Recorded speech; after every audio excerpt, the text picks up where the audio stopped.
മഞ്ഞ bus. School bus പറയുന്നൊരു കഥ. പ്രതീക്ഷയോടെ സ്കൂൾ ബസ്സുകൾ. സ്കൂളുകൾ അടയ്ക്കുമ്പോൾ കുട്ടികളെ ഏറ്റവും കൂടുതൽ മിസ് ചെയ്യുന്നത് ആരാണെന്ന് നിങ്ങൾ എപ്പോഴെങ്കിലും ചിന്തിച്ചിട്ടുണ്ടോ? ഇന്നെന്താണിത്ര നിശബ്ദത? സീറ്റുകളെല്ലാം ശൂന്യമാണ്. പക്ഷെ ഓർമ്മകൾ അങ്ങനെയല്ല. കാലൊച്ചകളില്ല, ചിരികളില്ല. ആദ്യമായി ഞങ്ങൾക്ക് പോകാൻ ഒരിടവുമില്ല. ജോണി, അവനായിരുന്നു എപ്പോഴും ആദ്യം എത്തിയിരുന്നത്.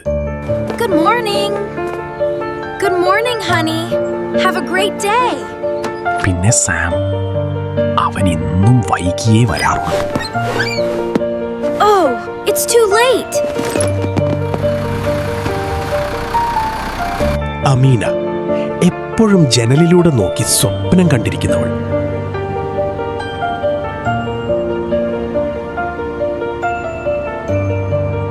റയാൻ, അവന് സംസാരവും ചിരിയും നിർത്താനേ അറിയില്ലായിരുന്നു. You wouldn't believe what happened today. No way. Yes way. I want to know. പിന്നെ കൊച്ചു സ്വീറ്റി, അവൾ ഒരിക്കൽ എനിക്ക് മിഠായി തരാൻ പോലും Would ശ്രമിച്ചു. you like a candy? Yes, thank you. Me too. Here. Lily, അവളുടെ മുഖം കണ്ടാൽ എല്ലാവരും ഒന്ന് പുഞ്ചിരിക്കും. That's so funny. I can't believe it. Yeah. That was the best day ever. I know, right?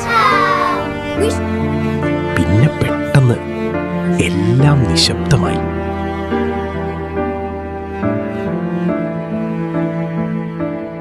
ഇത് അവൻ മറന്നുപോയതാണ്.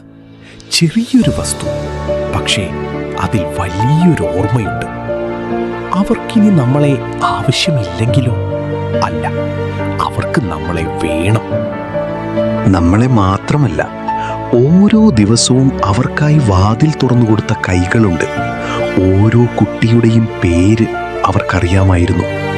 പക്ഷെ ഇന്ന് ആരും അവരുടെ പേര് വിളിക്കുന്നില്ല. അവർ തിരിച്ചു വരും, അല്ലേ? ഉറപ്പായും വരും.